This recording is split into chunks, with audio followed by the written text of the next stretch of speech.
About an exclusive conversation we had with Mohandas Pai, a former executive at Infosys. He believes that it's not just Infosys, but also companies like TCS, Wipro, as well as Cognizant that must choose the option of a buyback to create value for investors. He also spoke on the CNBC TV18 exclusive news break that differences are cropping up between the founders of Infosys as well as the company's boards. Here's a slice of that conversation. I think the time has come for Infosys and TCS and the boards of these companies to look at the huge cash generation.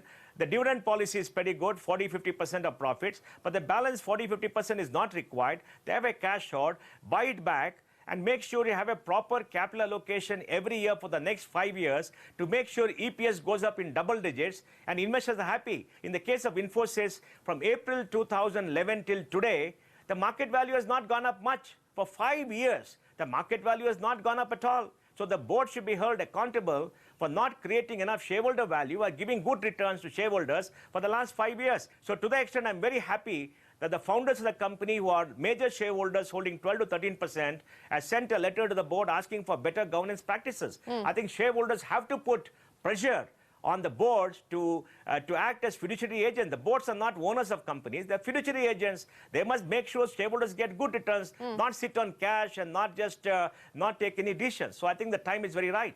Mr. Pai, since you brought up the story that CNBC TV18 broke on the Infosys founders writing to the board of Infosys raising certain concerns, let me ask you how you read the current situation, because we are given to understand that there are differences of opinion on several matters, from severance packages given to the former CFO and the former general counsel to compensation issues linked to Vishal Sikka, and perhaps some of the other issues that you perhaps talked about, capital deployment and so on and so forth. People are drawing parallels between what has happened at the House of Tatas and what seems to now be unfolding here. Would that be a fair parallel or a fair analogy to draw? And where do you see this headed?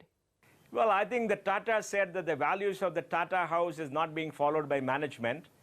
And well, you know, as the majority owners of Tata Sons, they have a right. The only question was how they dealt with the chairman. You know, they shouldn't have been so sudden. It should have been more nicely done. That's the only dispute I have. And here in this case, the founders as shareholders, as people who build the company, people who sacrifice much, who had a great value system, are saying that the board has not come up to the high standard they expect in corporate governance and many issues, especially on what was paid to the former CFO and the compensation issues. On the CFOs, I think I agree, because tell me, who has been paid 24 months compensation for any CFO, any management in India in all these years? I don't know anybody. I have not been paid. And I probably knew more secrets than anybody else. Bala has not been paid. He knew more secrets. Ashok Memory has not been paid. BG Srinivas has not been paid. All of us knew more secrets than anybody else. We are not been paid. Why this special treatment? And was the special treatment done just to pacify somebody, or you wanted to get rid of somebody? We don't know. And the board owes an explanation. The chairman came to the shareholders meeting and said the CFO has some secrets and he may go away. But those are all bogus claims, because all of us had secrets. We all knew about it. Why 24 months and why did it happen? They're not given a proper explanation. I think it's good for the founders to write and ask for an explanation, because it goes against the value system of the company. Infosys is no ordinary company. It is the company in terms of values and corporate governance in India, and I think it's extremely important.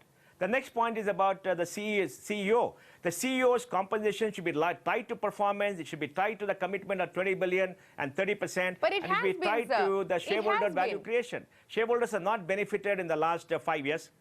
No, I know it has been, Shireen, but the absolute quantum of the compensation is very, very high compared to any standards.